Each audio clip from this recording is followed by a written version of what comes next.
How would you like a 15% discount to my daily email, the stack of stuff, the show notes, discounts to the conference, all of that? All you need to do is text the word show to 33777. You'll get the annual subscription with a 15% discount to my daily email. You'll get the stack of stuff, the links to the show notes, discounts to the conference, and so much more. All you have to do is text the word show, SHOW, to 33777. Text show to 33777.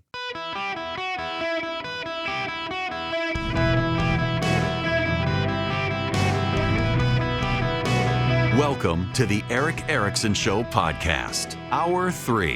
Hello, America. Welcome. It's Eric Erickson here across the United States. The phone number is 877-973-7425. Should you wish to be on the program, I would be very delighted to have you with me. If you text Eric, E-R-I-C-K, to 33777, you get the show notes, the live stream, all those great things. If you text golf, G-O-L-F, text golf to 33777, you can not only get a link to Van Allen Golf, but also to the Golfer's Journal. If you've got someone in your household who loves golf, they should get a subscription. They might see me at a Golfer's Journal event, too. Now, I want to talk a little bit about the Democrats right now, because I've noticed something, and it kind of bothers me.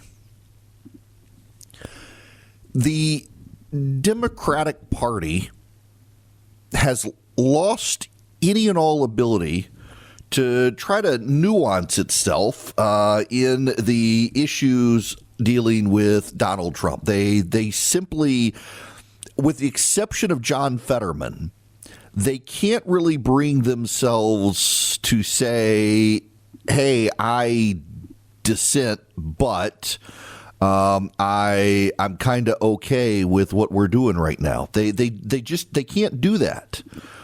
The Democrats have become deeply, deeply, deeply hostile to anything and everything related to anything with Donald Trump. It's been kind of wild to see the Democrats at this point take the position that anything that Donald Trump does is bad. Anything Donald Trump does is condemnable. Anything Donald Trump does is bad, and anything Donald Trump does, they should be opposed to. And in the process, they're also moving in a more anti-Semitic direction. I want to play for you this clip from Gavin Newsom. Gavin Newsom is trying so desperately hard to be the Democratic nominee for president. I agree with my friend Mark Halperin. Nobody likes him. I've talked to Democratic governors who don't use nice words I can't say on radio to talk about Gavin Newsom. They don't like him. I've talked to Republicans who don't like him. I've surveyed Democratic analysts and Democratic political consultants. They don't like him. So Gavin is doing his best to placate the progressive base, thinking he can bypass everybody else, get the base on his side, and he can become the Democratic nominee. And that includes embracing some serious levels of anti-Semitism and mass is just opposition to Israel. So Gavin Newsom had a sit-down conversation where he was asked about an arms embargo on Israel. Do you think, looking down the road, that the United States should consider maybe, rethinking our military support for Israel? It breaks my heart because the current leadership in Israel is walking us down that path, where I don't think you have a choice but that consideration. But to consider an arms embargo in Israel. That was the Pod Saves Iran brothers in that podcast with him. And it's not just them. This is Ruben Galeo, the senator from Arizona. He knows, and President Trump knows, that the MAGA base is pissed. They're mad that, they elected somebody who said they're going to keep out of wars, and now they're following another country into war. And so they're trying to remake it. But nothing we've seen, by the way, in any type of intelligence, both open source or, in classified settings, has told us that there was any imminent attack coming from Iran on U.S. forces. They're not just trying to do a full take back. The problem with this is that it tells us what's the mindset of this administration, and it really tells us how dangerous this is. They didn't think this thoroughly. They put our men and women at risk. They put our allies at risk. We're seeing the results of that with already 6 dead.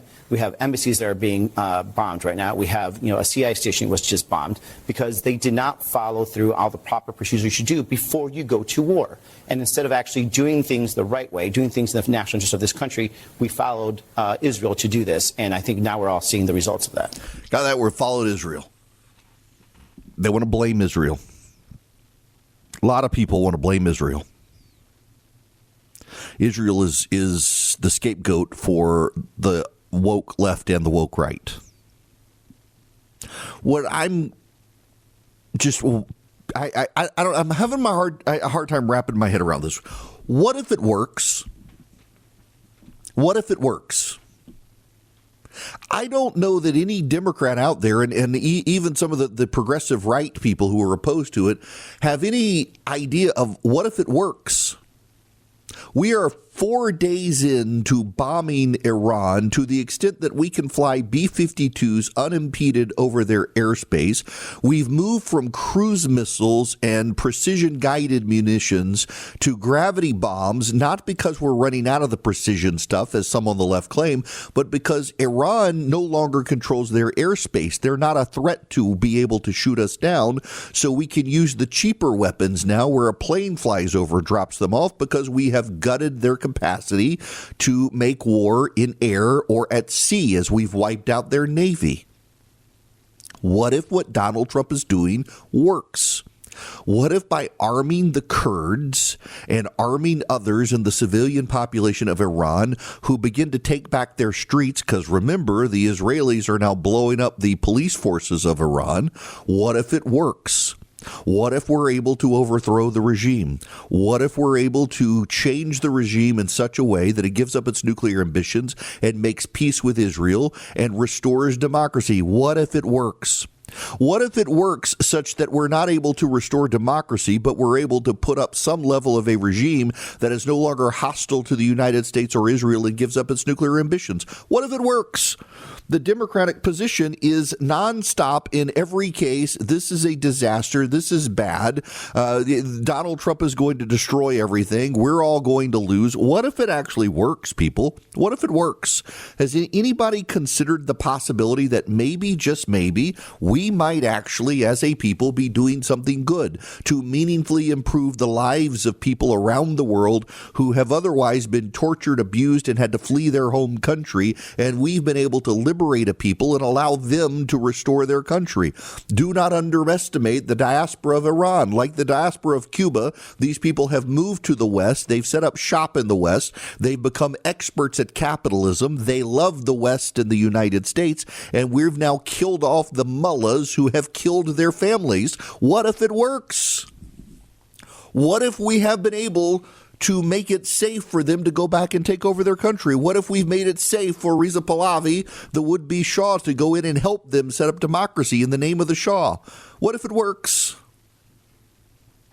What the Democrats are saying is that there's no way it can work, that this is bad, the president should never have done it, that Iran was not a threat to us, Iran was not an imminent threat. Iran's been killing Americans since 1979. 1 in 6 casualties on the battlefield in Iraq and Afghanistan were at the hands of the Iranians. They've been an imminent threat the entire time. And the Democrats are like, they weren't an imminent threat. We should not have gone in and done this. This is bad. The president needed the authorization of Congress. Forget that Obama didn't have the authorization of Congress. This president needs the authorization of Congress because this president does nothing good. They put themselves in a corner. They become anti-Semitic in order to placate the communists in their ranks. They become anti-Israel to placate the anti-Semites in their ranks. They've become anti-American to placate the communists in their ranks. They become anti-Trump at all times, in all cases, so much so that if he does anything good, they've boxed themselves in from being able to give him credit. They can't accept the reality. What if what he's doing works? I don't know that it's going to work. Maybe it's not going to work. But what if it does work? Mayor Mamdani of New York released a statement the other day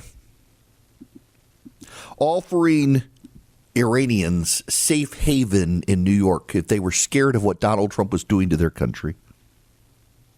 He condemned the attack. And he also, in his initial statement, chose not to say anything negative about the Ayatollah. This is what he's now having to say. I've said before that the Iranian government has engaged in Sorry, the audio's low. Or that the Iranian government has engaged in systematic repression of its own people, even killing thousands of Iranians who were seeking to express the most basic forms of dissent earlier this year. You got that a little low to hear, but the Iranian government is engaged in systematic repression of its own people, even killing thousands of Iranians who were seeking to express the most basic forms of dissent earlier this year. It is a brutal government. He's saying that now. What did the polling suggest? Because he went from we shouldn't have killed the Ayatollah to this is a government that engages in systematic repression and is a brutal government, but still maintains Donald Trump should not have overthrown the government. Only John Fetterman has come out and suggested it's a good thing that the Ayatollah was gone. And I noticed that the senator from New Hampshire, Jeanne Shaheen, the other day, after originally blasting Donald Trump, has now come out and suggested that it's good the Ayatollah is gone. It's good the Ayatollah is gone. At least she was willing to say that. At least willing to say that. But they can't go further. They can't go further to say, hey, maybe, just maybe this was a good thing. Maybe, just maybe, we should give the president the benefit of the doubt. Maybe after 49 years of Iranians killing Americans, it was time. Maybe it's time to take on the regime instead of blaming the Israelis, instead of blaming the Jews. At the same time, what's so funny is they're trying to bring Pete Buttigieg back now. This is how weak the Democratic bench is on foreign policy. They're trying for the fifth time to rehabilitate Pete Buttigieg.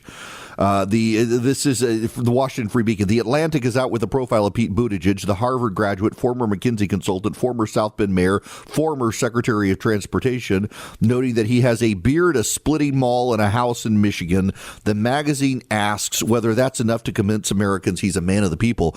They had to have him out, Caitlin Collins interviewing him on CNN last night on his foreign policy expertise. Yes, he was a soldier. God bless you for your service. But that's the extent of it. He doesn't have much foreign policy experience. None of the Democrats do, for that matter. Kamala Harris's gut reaction on overthrowing the Iranian regime was this is a bad thing. We shouldn't do it. Now you got Gavin Newsom out there blaming the Americans for the deaths of Iranian kids killed by an Iranian misfired missile. He's blaming America first. And now he's saying we may have to do an arms embargo on Israel because they're bad and they got us into this. It's always those sneaky Jews who get us into these things. Meanwhile, as I'm talking to you right now, this very moment, there's breaking news. Spain has now agreed to allow the U.S. military to use its bases after the president ordered trade embargo on Spain. So now suddenly Spain is surrendering to the United States and allowing us to use our assets in Spain to go after the Iranians. The British and the French have joined the fight. It's just such a wild setup. And what's just so vastly interesting to me is how so much of the media and the Democrats together, hand in glove, are working as hard as possible to blame the United States and blame Israel and give Iran a pass. It's remarkably vile, but also it gives them no measure of... It gives them no window, gives them no opportunity to distance themselves from their rhetoric right now. What if Donald Trump is able to meaningfully overwhelm the Iranian government in such a way that the Kurds and the others we've armed in Iran are able to take back their government and restore a semblance of non-hostile order in Iran, even if it's not full democracy? What if it works? The Democrats will find themselves on the wrong side of the history with enough rhetoric that will give them no wiggle room to come back and say, yeah, you know what? Turns out the president did something good. The president will have done something good like he did in Venezuela with Maduro, and the Democrats won't be able to give him credit. You know, I do think the Democrats are at least hoping the president overwhelms Cuba and destabilizes that government, because the Democrats are really hoping all the Cubans get out of this country and go back to Cuba and stop voting Republican. They'll probably cheer regime change in Cuba just to get the Cuban American voters out of America. But the Iranians, no, they would rather the Ayatollah than the Iranians taking back their government. It's really a damning indictment on where the Democratic Party is right now. Hello, America. It's Eric Erickson here. The phone number is 877-973-7425. Let me go to John here on the phone. Welcome, John. How are you? Hi, Eric. Doing fine, thank you. I'd like to ask the Democrats, would they prefer a nuclear bomb in a city like Los Angeles, New York, or Washington, D.C.? I think I'm sure they would be okay with about Tel Aviv. Yeah, I mean, that's the problem is that they think it would happen to Tel Aviv or Jerusalem, not happen to them. I mean, the Ayatollah, the Ayatollah we killed last week. They are. You're right. Yeah. Yeah, John, listen, you know and I know that. Yeah, absolutely. It's the Iranians. They believe we are the great Satan and Israel is our helper. They want to wipe out Israel. The Ayatollah we killed on Saturday, the last Khamenei, it appears we've now killed his son as well, according to some press reports, unconfirmed though, that he said that Israel was a one-bomb country. That's his direct quote. Israel's a one-bomb country. And that if they can wipe out Israel, they can bring about the Mahdi. People on the left do not understand that aspect of this. They hide behind claims like international law. International law is what despots and tyrants use to get the United States to not attack them. They say, oh, it's international law. It's international law. They don't care about international law. They just want the United States to not punch them. We punch them, and, well, that's international law. International law is might makes right, is basically international law. I took an international law class in law school, and I was stunned by how insipidly nonsensical so much of international law is. Like, if you got a country that wants to use weapons to go to war, they're going to do it. International law did not stop the Russians. It's not stopping the Iranians, and international law is the United States of America. We are international law. Okay. I did an experiment in my house 2 nights ago. My son was not happy with it.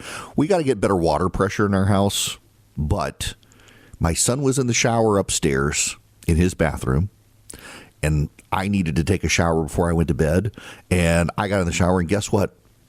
There was plenty of hot water. Now, the water pressure wasn't fantastic. I will admit that. That's not on Renai. That's on, well, the little stupid device some plumber put under our house to regulate water pressure, which I got to figure out how to increase it. But multiple people can take showers in different parts of the house at the same time, and you never run out of hot water. Why? Because we have a tankless water heater from Renai. If you go to talkingtankless.com, you can find a Renai professional to put one in your current house and yank your tank out, which is inefficient because it fills up with water and you got to keep it heated the whole time, whether gas or electric. When we got rid of our electric water heaters, our power bill went down. And, well, our water bill went down, too, until our daughter comes home from college, and she's got massive hair. But nonetheless, we don't run out of hot water in our house, and there can be multiple showers happening in your house, and everybody has plenty of hot water, and it's all nice and hot, thanks to Renai. TalkingTankless.com. Get rid of your tank of a water heater today. If you're building a new house, a tankless water heater is just a no-brainer. TalkingTankless.com. Go let Renai help you. Welcome. It's Eric Erickson here. The phone number is 877-973-7425. Should you wish to be on the program, I would be absolutely happy to have you. I need to spend some time with you on what could potentially be an esoteric matter.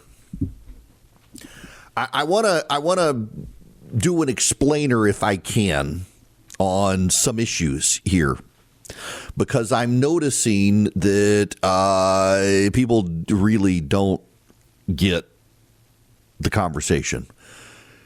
A lot of members of the media and a lot of Democrats have highlighted Pastor Greg Laurie and others talking about the prophecies and the end times and Jesus is around the corner and whatnot.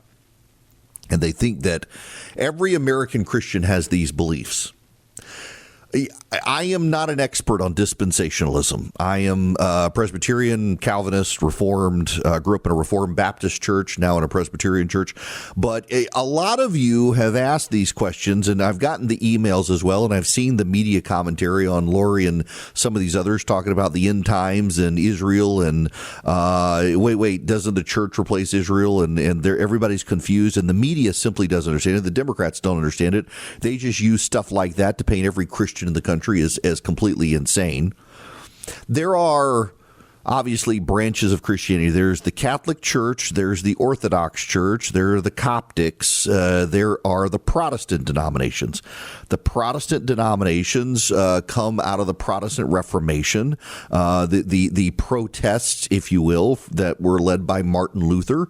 And now over 500 years after the Protestant Reformation, my church celebrated a few years ago, the Martin Luther nailing the theses to the door at Wittenberg. Now, technically, there is also the Anglican Church that is technically Protestant, but it's actually English Catholic. It's Henry VIII wanted to be in charge of the church so he could get a divorce, but I would say it's completely distinct from what came out of the Protestant Reformation. And inside the Protestant Reformation, you've got large groups that have come down from Protestantism. You've got Methodists, you've got Baptists, you've got Presbyterians, you got the Church of Christ, the United Church of Christ, the Church of God. You got all of these different distinct components within Christendom, lots and lots. You got the Pentecostals, you got the Seventh-day Adventists. I can't name every single. There are lots of Christian denominations out there, and then there are denominations that claim Christianity that really aren't. But the Christians are Christians very, very distinctly, and no offense intended, but you know what I'm going to say here. If you're in those denominations, if you're a Mormon or you're Jehovah's Witness, most Christian denominations say they're not actually Christian because they reject the Trinity. Christians tend to believe you got to have the Trinity. Some of these denominations reject the Trinity, and so mainstream Christianity would say they're not really Christian. And so then they fight over themselves, and the media's just like, I'm going to let y'all fight over this. But then the media can't understand the difference between dispensationalists and Reformed. These are theologies within Christianity. And the reason I'm doing this, I'm trying to make you smarter. As you hear someone like a noted pastor with a large congregation say this is part of the end times prophecy that we've got to have this war with Iran and Israel's got to rise and the temple's got to be rebuilt and all of that, let me just give you a very basic explanation. You have two major branches within evangelical Christianity in the United States, Reformed and dispensationalists. There are degrees of Reform. There's like the hardcore Calvinist Presbyterian where I am. There's the Reformed Baptist. There are others who they're not really dispensationalists. Dispensationalists they get all the chatter. The Tim LaHaye's of the world. What were the books? Oh, gosh, Kirk Cameron was in the TV show. Now my mind is going like, y'all know what I'm talking about. A million of you are going to email me. Don't email me, but you know what I'm talking about. The End Times books by Tim LaHaye. Let me just Google it before you all decide to bombard me.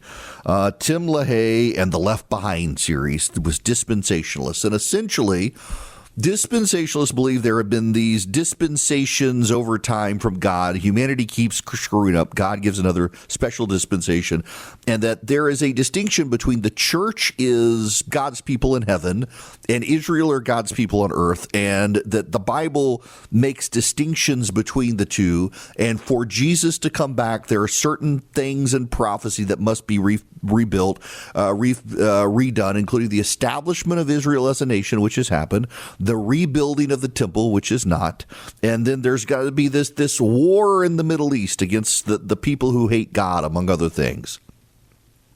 And that Jesus will come back, and there will be this rapture where everyone ascends into heaven for 7 years or however long you believe it is. Jesus will reign for a millennium. These are premillenarians. I'm sorry. And again, it's all very complex. There are lots of nuances. I will get emails from people who are dispensationalists who say I got it wrong because they're in a separate branch of dispensationalism from others. It's all divided up. There are progressive dispensationalists, classic dispensationalists, reformed dispensationalists. There are varieties. But dispensationalism essentially means that Israel and the church are kind of separate, distinct entities. One is heavenly, one is earthly. There are a series of prophetic events that must happen for Jesus Jesus to come back, and they look at all these sorts of things that happen in the Middle East, and they always see prophecy being fulfilled. Then there's where I am, the Reformed branch of Protestant evangelical Christendom, which says God, over time, in the Old Testament, Israel was his people. In the New Testament, the church is his people. Israel is very distinct from God's people now, no longer related in New Testament scripture to what God's people are. We believe that Israel should exist as a nation state because of what happened with the Holocaust and the treatment of Jews around the world. They are entitled to a country. It is on the land that is the land that where David's kingdom was, and they should have it. But church prophecy has nothing to do with Israel at this point. And we're not trying to rebuild the temple to get God to come back. Oh, the prophecies, a lot of it is apocalyptic language, which can't be read literally. We don't think there's going to be this Jesus showing up, we all ascend in the air in this great rapture. We do believe that there will be a moment in time where the people of God will be separated from the people of earth, where you can be amillennial, you can be premillennial, you can be postmillennial. There are people who really think we're in this 1,000-year reign of Christ, and it's complex, and I'm not an expert, just enough to tell you that when you hear someone on stage saying this is prophecy fulfilled and Jesus is on his way and we got to rebuild the temple, that person is called a dispensationalist. And not all Christians, in fact, most Christians are not dispensationalists. They actually are a minority of all Christians in the world. However, they happen to have a lot of media outlets that elevate them. They happen to have massive churches in many cases, and so they get a lot of popular attention.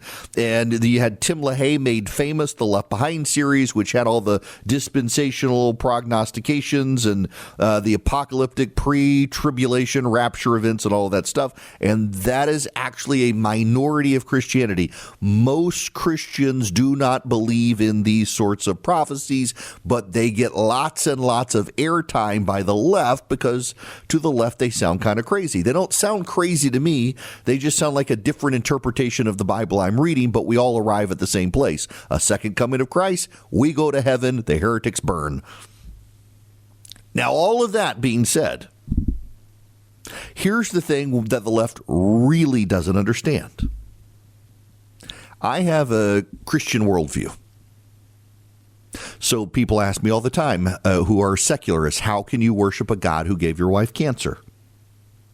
My worldview is not that God gave my wife cancer. It is that we live in a fallen world. Sin is a byproduct of that fallen world, or sin. We fell because of sin, and sin twists everything. Sin twists truth. Sin twists life. Sin twists the world. Sin twists health and causes disease. Our separation from God, not God, causes disease. And Jesus Christ was born of a virgin, lived a perfect life, was tortured, crucified, nailed to a cross, died, and rose again from the dead. And he wants a relationship with me so badly that he was willing to live through this world. And because he lived through it, was tortured, crucified, died, we have to live through it, and we have no shortcuts out of it. He suffered, we suffer, and then we have eternity together with no suffering. And all the people who laughed at us, they suffer for eternity, basically. The Iranians have a worldview too. The Iranian mullah worldview is that there were, after Muhammad died, there was a split within Islam. Should the leader of Islam be a direct descendant of Muhammad or one of Muhammad's faithful?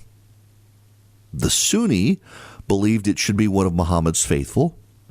The Shiite believed that it should be one of Muhammad's descendants. And they split theologically. Most of the world is Sunni Muslim. Sunni Muslim, really, it's Mecca and Medina. And in Saudi Arabia, the Shiite are the minority, but they're the majority of the leadership of Iran.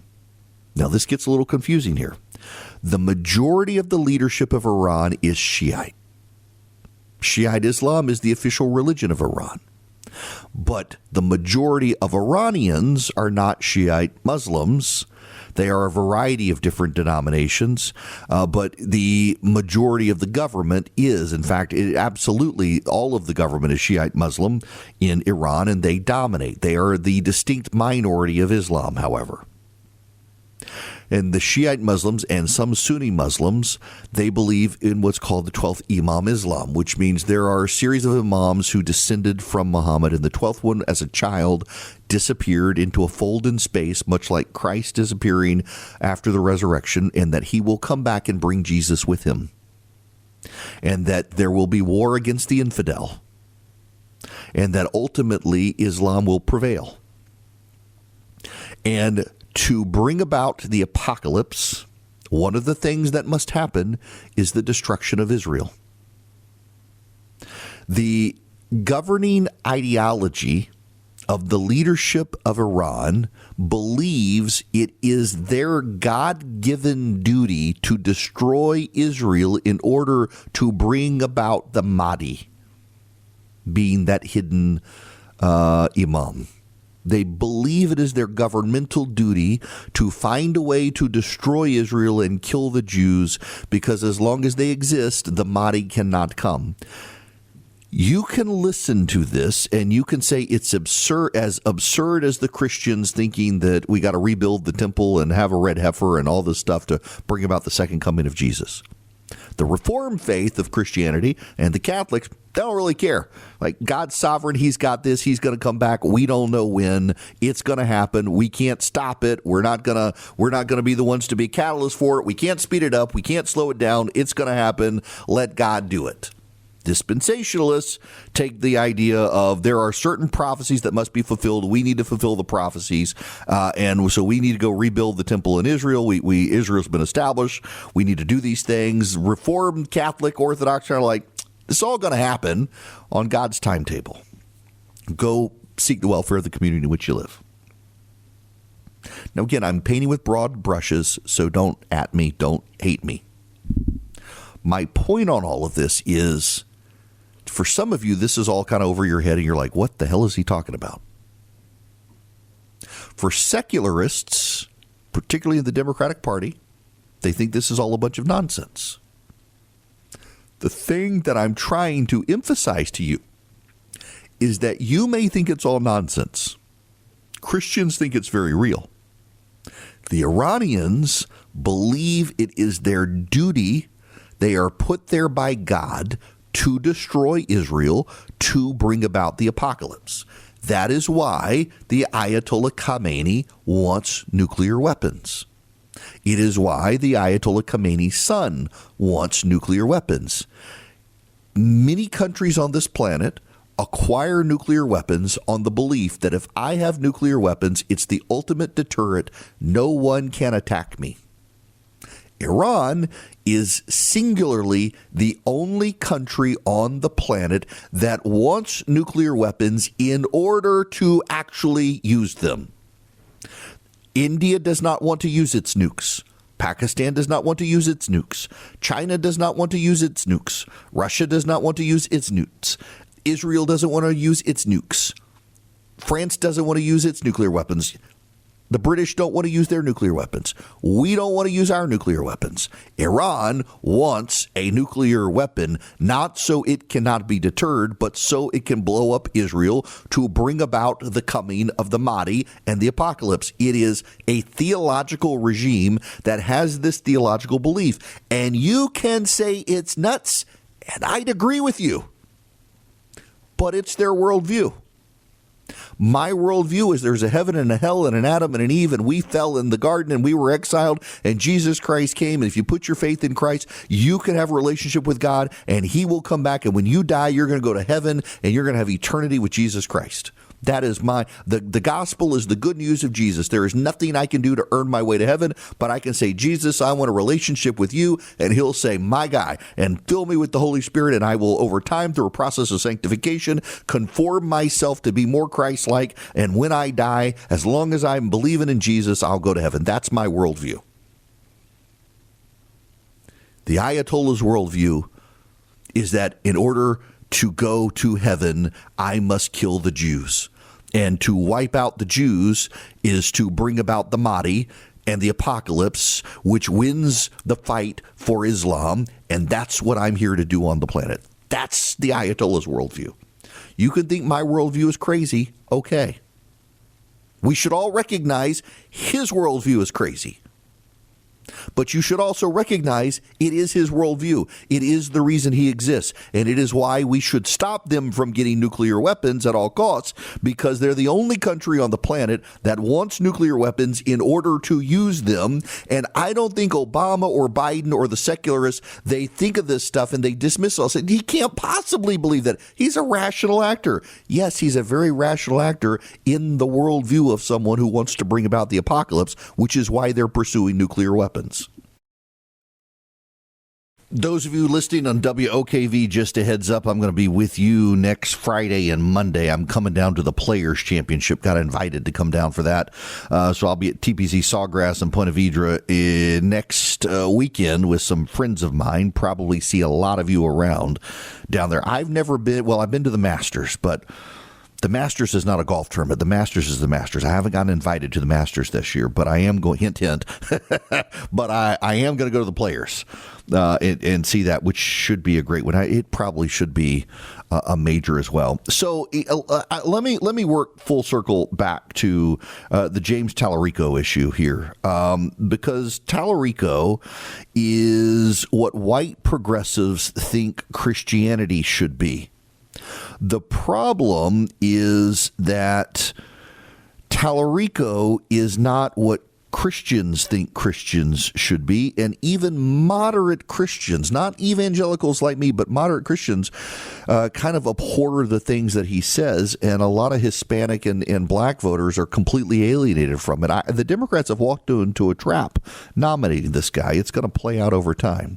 Now, you don't want to get trapped by your technology. What you should do is you call 404-COMPUTE or go to visioncomputers.com and let Vision help you. I want to talk to those of you who are outside the Southeast. You're in New England, you're in the Midwest, you're in the upper Northwest, you're on the West Coast.